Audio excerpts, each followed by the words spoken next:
Very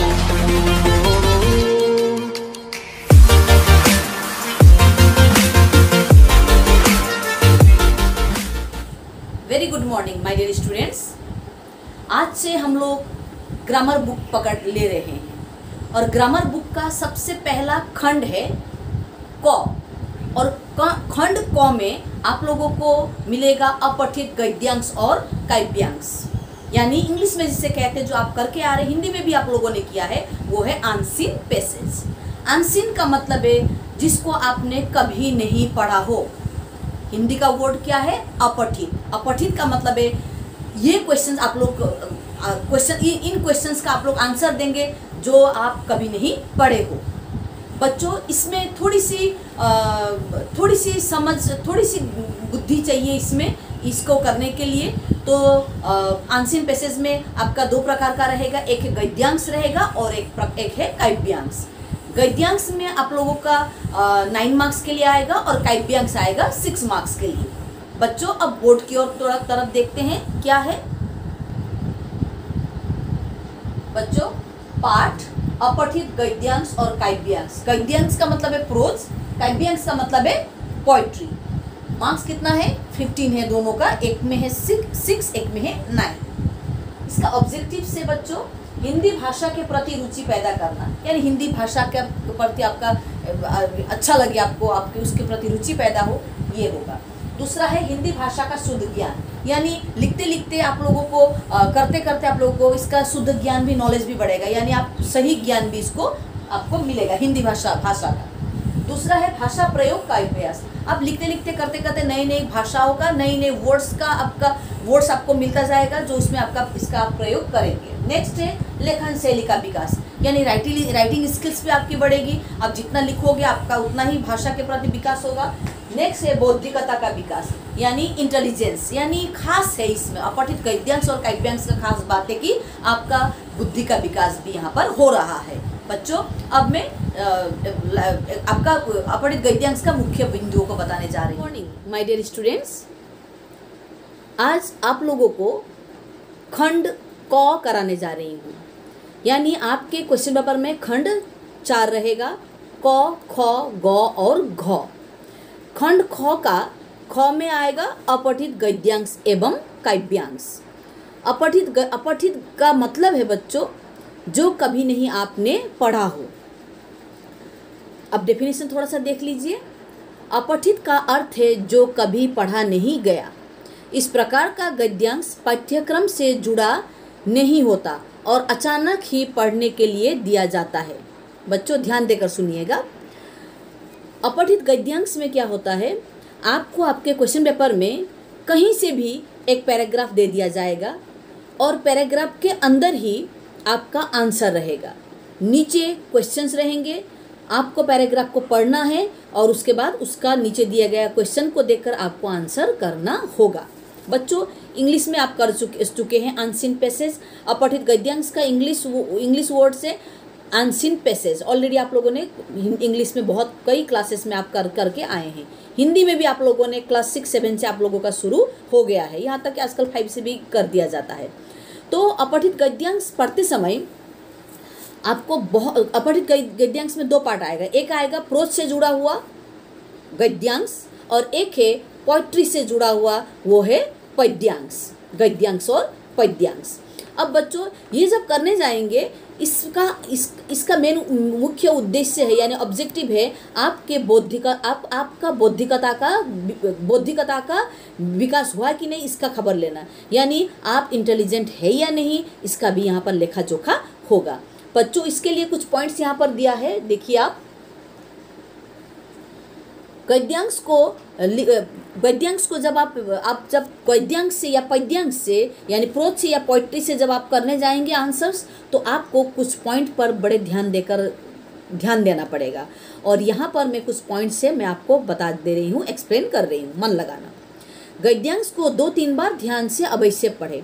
answer करने से पहले आप ये नहीं कि हड़ी बड़ी में, समय कम है, 3 आवर्स हमें मिलता है, हड़ी बड़ी में आप इसको एक बार पढ़े ही आप उसका आंसर करने बैठेंगे तो आपको नुकसान होगा, टाइम मैनेजमेंट हो नहीं पाएगा।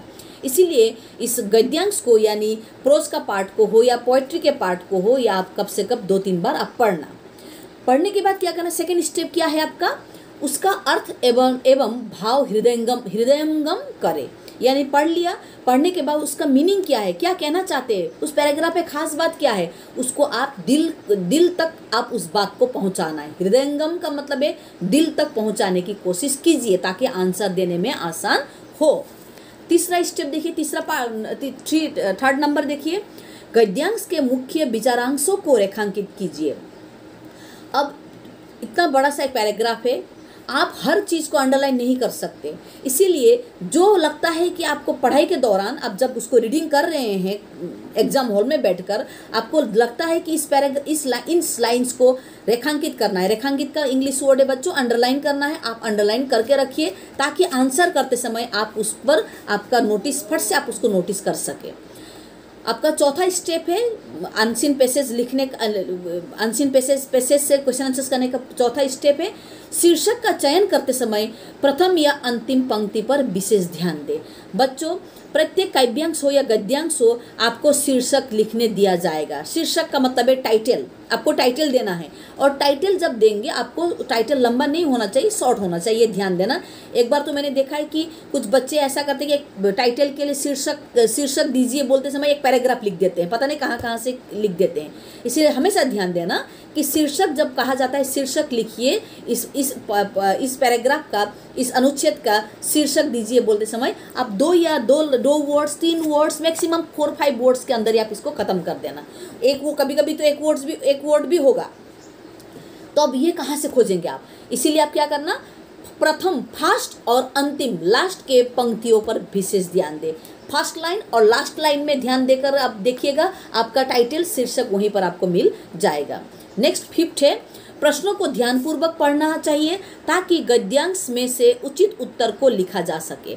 यानी आप जो पैराग्राफ है वो ध्यान से पढ़ना, पैराग्राफ तो पढ़ ही लीजिएगा, बाद में जो क्वेश्चन दिया गया है उसको हड़बड़ी मत करना, क्वेश्चन को भी ध्यान देकर पढ़ना, और गद्यांश में प्रोज के अंदर उस पैराग्राफ के अंदर जो भी उचित उत्तर है उसको आप क्वेश्चन का आंसर के रूप में आप दीजिएगा। 6 नंबर है, क्रम संख्या का अवश्य ध्यान रखिए। बच्चों क्रम संख्या का मतलब है सीरियल नंबर को हमेशा आप ध्यान रखिएगा। बच्चों कभी कभी इसमें क्या होता है, बहुविकल्पीय होता है, यानी ऑप्शंस दिए जाते हैं। कभी कभी डायरेक्ट क्वेश्चन पूछा जाता है, आपको आंसर लिखना है, कभी कभी क्वेश्चन दिया जाता है साथ में ऑप्शंस रहता है, और कुछ ऑप्शंस ऐसे रहते हैं बच्चों जिसमें बहुत ही सिमिलरिटी है, यानी लगता है कि ये है, लेकिन आपने जो सोचा वो ना होकर कोई दूसरा आंसर हो जाता है। इसलिए जब आप आंसर लिखेंगे उसमें ऑप्शन वाला आंसर, जैसे कि ABCD का मान लो आपका C है, उसको सीरियल नंबर को जो C है उसको बढ़िया से लिखना। नेक्स्ट है नंबर 7, विकल्पात्मक प्रश्नों तथा उसके विकल्पों को ध्यानपूर्वक पढ़ना चाहिए, जिससे सही विकल्प को आप चुनाव कर सके। यानी मैं ऑलरेडी बता चुकी हूँ, नंबर 6 के साथ ही ये मिला जुलता है, मैंने इसलिए पहले बता दिया था। यानी ऑप्शनल वाला अगर आया, डायरेक्ट क्वेश्चन आंसर ना आकर अगर ऑप्शंस रखे जाते हैं क्वेश्चंस में, तो क्वेश्चंस में आपको खोजना है और बहुत ध्यान देना, ध्यानपूर्वक पढ़ना और उसके बाद आप उसका आंसर का सिलेक्ट करना। चुनाव करना का मतलब सिलेक्ट करना, क्योंकि बहुत एक जैसे लगने वाले ऑप्शंस भी वहाँ पर रहता है। नेक्स्ट है नंबर 8, प्रश्नों के विकल्प का चुनाव करते समय इस बात का विशेष ध्यान रखना चाहिए कि चुना गया विकल्प सबसे शुद्ध और सटीक हो। यानी जब भी क्वेश्चन का चुनाव, विकल्प का यानी ऑप्शंस का चुनाव करेंगे तो उस समय आप बहुत ध्यान देकर सुनना, और ऐसा विकल्प को, ऐसा ऑप्शन को चुनना जो सही और सटीक हो, करेक्ट हो, जो उसका आंसर पूरा वही हो, सटीक हो।